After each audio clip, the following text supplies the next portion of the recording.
नमस्कार, मी ओम सुभाष पाटील, प्रगती computer apprentice institute, Dharashiv. तर विद्यार्थी मित्रांनो, आजच्या या व्हिडिओमध्ये आपण इंग्लिश 50 व 60 या विषयांकरिता विचारला जाणारा बॅलन्स शीट हा क्वेश्चन कसा टाईप करायचा व सॉल्व्ह करायचा या ठिकाणी पाहणार आहोत. आणि व्हिडिओ चालू करण्यापूर्वी मी तुम्हाला एक महत्त्वाची गोष्ट सांगतो की इंग्लिश 50 आणि इंग्लिश 60 या दोन्ही परीक्षेसाठी बॅलन्स शीट हा सेम आहे. फॉर्मॅटिंग आणि टायपिंग सुद्धा सगळं सेम आहे. तर विद्यार्थी मित्रांनो, आपल्याला टाईप करत असताना हा ए कॉलम, याच्या A1 मध्ये आपल्याला कंपनीचं नाव जे आहे ते या ठिकाणी टाईप करून घ्यायचं आहे. त्याचबरोबर B1 मध्ये आपल्याला बॅलन्स शीट ऍज ऑन म्हणजे जे बॅलन्स शीटचं जे आहे ते या ठिकाणी टाईप करून घ्यायचं आहे, सब हेडिंग सेकंड. त्यानंतर तुम्हाला A3 सोडायचं आहे. A4 मध्ये लॅबिलिटीज टाईप करून घ्यायचं आहे. अशा पद्धतीने जसं आपल्याला लेफ्ट साईडला क्वेश्चन पेपर मध्ये दिलाय, सेम तशा पद्धतीने ज्या सेलमध्ये जे आहे ते त्या ठिकाणी टाईप करून घ्यायचं. जर समजा उदाहरणार्थ आपल्याला या ठिकाणी A5 मध्ये ऑथोराइज कॅपिटल दिले, जर ते चुकून आपल्याकडून A6 मध्ये टाईप झालं तर आपली पूर्ण बॅलन्स शीट चुकते. त्याच्यामुळं ज्या सेलमध्ये क्वेश्चन पेपर मध्ये जे दिले तेच तुम्ही आन्सर पेपर मध्ये टाईप करणं बंधनकारक आहे. जर तुमच्याकडून ते चुकलं म्हणजेच A5 चं A6 मध्ये झालं तर तुम्हाला बॅलन्स शीटला 0 मार्क पडतील. त्याच्यामुळे ज्या सेलमध्ये दिले त्याच सेलमध्ये या ठिकाणी टाईप करायचं आहे. ओके, अशा पद्धतीने आपण टाईप करून घेतल्यानंतर आता फॉर्मॅटिंग करते या ठिकाणी वळायचं आहे. तर पहिल्या सुरू ए जो कॉलम आहे म्हणजेच लॅबिलिटीचा या ठिकाणी सिलेक्ट करायचा. या ॲरोवरती क्लिक करायचं. ॲरोवरती क्लिक करून फॉर्मॅट वरती जाऊन या ठिकाणी कॉलमची विड्थ आपल्याला या ठिकाणी अंदाजे ठेवायची आहे, जी काय ठेवायची असेल ती. लॅबिलिटीची जी आपण कॉलमची विड्थ ठेवली आहे सेम तीच ऍसेटची पण आपल्याला ठेवून घ्यायची आहे. त्यानंतर जे दोन RS आहेत त्यांची देखील कॉलमची विड्थ आपल्याला या ठिकाणी वाढवून घ्यायची आहे. बी आणि सी च्या RS ची वाढवले त्याच आपल्याला ई आणि एफ च्या कॉलमची विड्थ त्या ठिकाणी वाढवायची आहे. अशा पद्धतीने आपण कॉलम विड्थ वाढवून घेतल्यानंतर कॉलमची विड्थ वाढवल्यानंतर आता आपल्याला कंपनीचं नाव सिलेक्ट करायचं आहे. कंपनीचं नाव ए पासून ते एफ पर्यंत या ठिकाणी सिलेक्ट करायचं. याला बोल्ड अंडरलाईन करून याला मर्ज सेंटर करून घ्यायचं आणि याची फॉन्टची जी साईज आहे त्या ठिकाणी 18 ठेवायची आहे. किती? 18. त्यानंतर balance sheet as on 31 March 2001 11 या ठिकाणी सिलेक्ट करायचं. ए पासून ते एफ पर्यंत याला मर्ज सेंटर करायचं, याला अंडरलाईन करायचं आणि याची साईज 16 ठेवायची. किती? 16.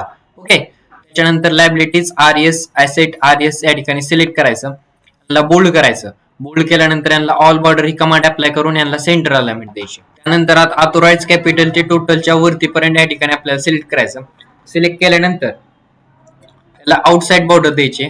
आउटसाइड बॉर्डर दिल्यानंतर या ठिकाणी मोर बॉर्डर्स मध्ये जायचं आणि या ठिकाणी आपल्याला जी मिडलची नाहीये बॉर्डर ती या ठिकाणी द्यायची आणि ओके वरती क्लिक करायचं. ओके. त्याच्यानंतर जे आपण टोटल या ठिकाणी केलेत, टोटलला ए ते बी पर्यंत सिलेक्ट करायचं, याला मर्ज सेंटर करायचं.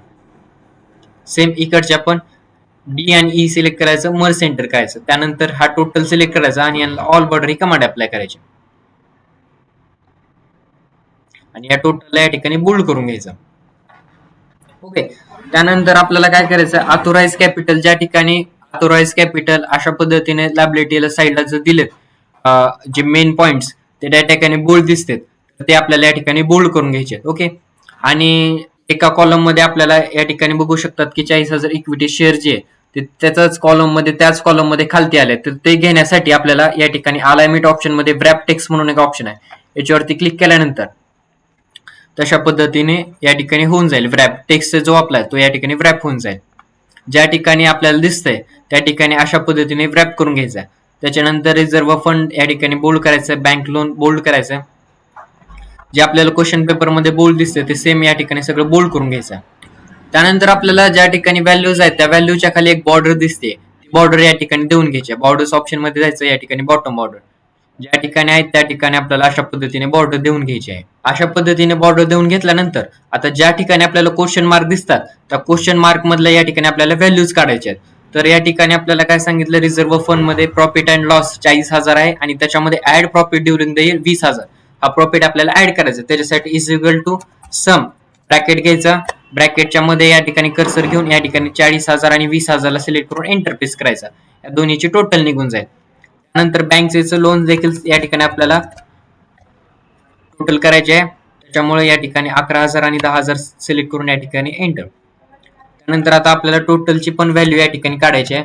टोटलची व्हॅल्यू काढण्यासाठी पण इज इक्वल टू सम आणि ब्रॅकेट, आणि याच्यामध्ये फक्त ऑथोराइज जे कॅपिटल आहे ते घ्यायचं नाही. टोटल मध्ये टोटल आपल्याला टोटल काढत असताना ऑथोराइज कॅपिटल घ्यायचं नाही, त्याच्या खालच्या ज्या व्हॅल्यू असतील त्या ठिकाणी घ्यायच्या. ओके, त्याच्यानंतर आता या ठिकाणी आपल्याला डेप्रिशिएशन काढायचं लँड आणि बिल्डिंग वरती.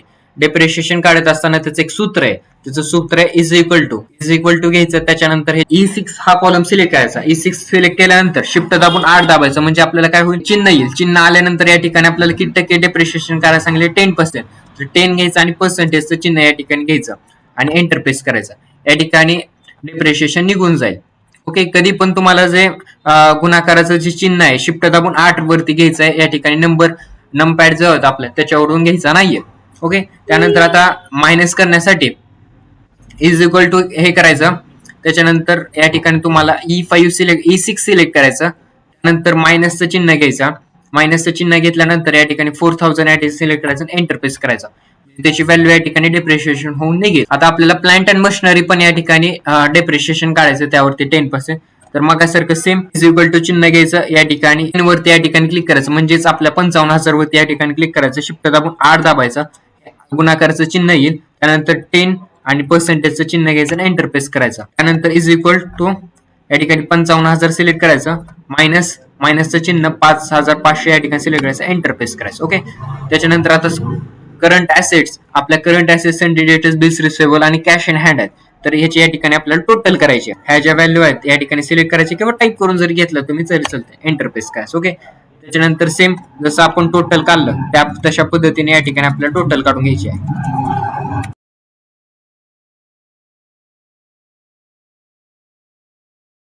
ओके, आपल्याला लायबिलिटीची साईड आणि ऍसेटची टोटल, लायबिलिटीची टोटल आणि ऍसेटची टोटल जर सेम आली तर आपला बॅलन्स शीट हा क्वेश्चन बरोबर आहे असं समजायचं. ओके, त्याच्यानंतर जे 1,91,000 ची ही व्हॅल्यू आली आहे त्याला सेंटर अलाइनमेंट द्यायची.